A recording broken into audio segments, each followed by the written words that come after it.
నమస్తే మన తొలి వెలుగు ప్రేక్షకులందరికీ. ఈ జీడిమెట్ల దగ్గర ఒక ఆమెకు చిన్నపాటి రోగం ఉందంటుల్లా. చిన్నపాటి రోగమే, పెద్దదేం కాదు. ఏం రోగం ఆమెకుందంటే నరాల బలహీనత ఉందట. నరాల బలహీనత ఉంటే అది సస్తారు ఇప్పుడు అనగానే. అసలు అంతకంటే తాత రోగాలు ఉన్నా కానీ ఎంతో హాయిగా రాజలెక్క బత్తలు ఉన్నారు, గోళీలు మందులు తినుకుంటా. పెద్ద సమస్య ఏం కాదు నరాల బలహీనత ఈ కాలాన.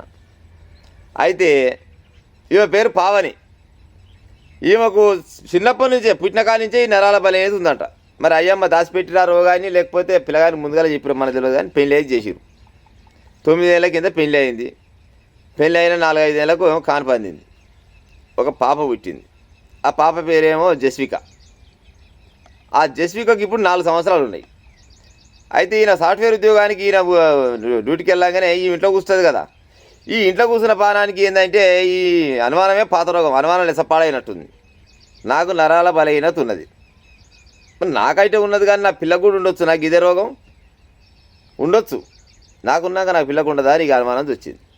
ఏం చేయాలి మరి? సో ఒకవేళ ఉందనుకో, ఇప్పుడు దాకానికి పోవాలి. దాకానికి పోతే నిజంగా ఉన్నది లేనిది తెలుస్తుంది, అనుమానం వెళ్ళిపోద్ది. అట్ట పోకుంటే ఏం చేసిందంటే, లేదు నేను చేస్తా ఫస్ట్, నేను చేస్తా. కానీ నేను చచ్చినాక నా పిల్ల బతుకు ఆగమవుతుండొచ్చు. పిల్లకు 4 ఏళ్ళు ఉన్నాయి కదా, చిన్నపిల్ల.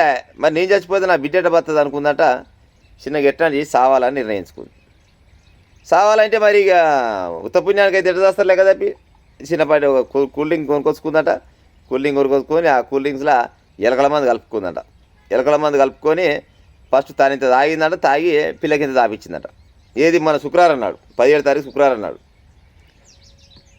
సాయంత్రం పూట 4:30కో ఏమో కూలింగ్ తెచ్చుకొని మంచి తల్లి పిల్లలు ఇద్దరు మంచిగా బిగ్గర గుద్దిరా. ఇక మగడు వచ్చినాక ఏ సప్పులే సరిలేదు, ఇక మామూలుగానే ఉన్నది. కానీ ఇక లోపల అది మసులుతూనే ఉంటుంది కానీ నటించింది. ఇక శనివారం నాడు తెల్లారుజామున భర్తకు చిన్నపాటి అనుమానం వచ్చిందట.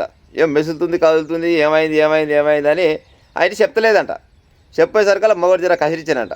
చెప్పవా అసలు ఏమైంది, అసలు ఇట్ట ఉన్నాం ఏం కదా అని అంటే అప్పుడు చెప్పిందంట.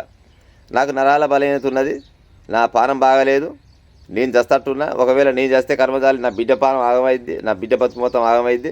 అందుకోసమని ఏం చేసినట్టు నేను నా బిడ్డ ఇద్దరం కలిసి ఎలకల మంది ఆయనం, కూలింగ్లో కలుపుకుంది ఆయనం అని చెప్పిందట. ఒంటి పీనికి వెళ్ళగానే ఎంత పని చేసినా సకాలం పిల్లని ఖరాబ్ చేసి నువ్వు ఖరాబ్ అవుతావు అనుకుని దాన్ని మళ్ళీ దవాఖానకి వేసుకుపోయినట. దవాఖానకి వేసుకుపోయేసరికల్లా బుడ్డ పిల్ల కాబట్టి పేగులు పాడేసిన చిన్న పేగులే. అప్పటికే అవసి కథం పిల్ల చచ్చిపోయింది. ఈమె దవాఖానలో పోయి జాయిన్ చేసిరు. ఇక ఈమె చచ్చేది బతికేది ఇంకా నమ్మకం తక్కువ ఉంది. ఇప్పుడు తల్లికి రోగం ఉంటే పిల్లకు రోగం ఉండాలని ఏమైనా ఉందా? అది ఏమన్నా కొన్ని రోగాలు అంటే తల్లిదండ్రులకు ఉంటే పిల్లలకు ఉంటాయి. కానీ ఈ నరాల బలహీనత కూడా ఉండొచ్చునా? ఉంటుంది అనుకో. ఉంటే ఏమవుతుంది మరి కాలాన? అంతకంటే పెద్ద రోగాలు వచ్చిన వాళ్ళు ఉండలేరా? నీ అనుమానం నాశనమైపోను, నీ అనుమానం పుణ్యమా అంట సకదాన పూర్ణాగం చేస్తేవి. ముద్దుగా ఉంది పిల్ల, బొమ్మ పిల్లనట్టు ఉన్నది. ఈమె చచ్చిపోతానంట.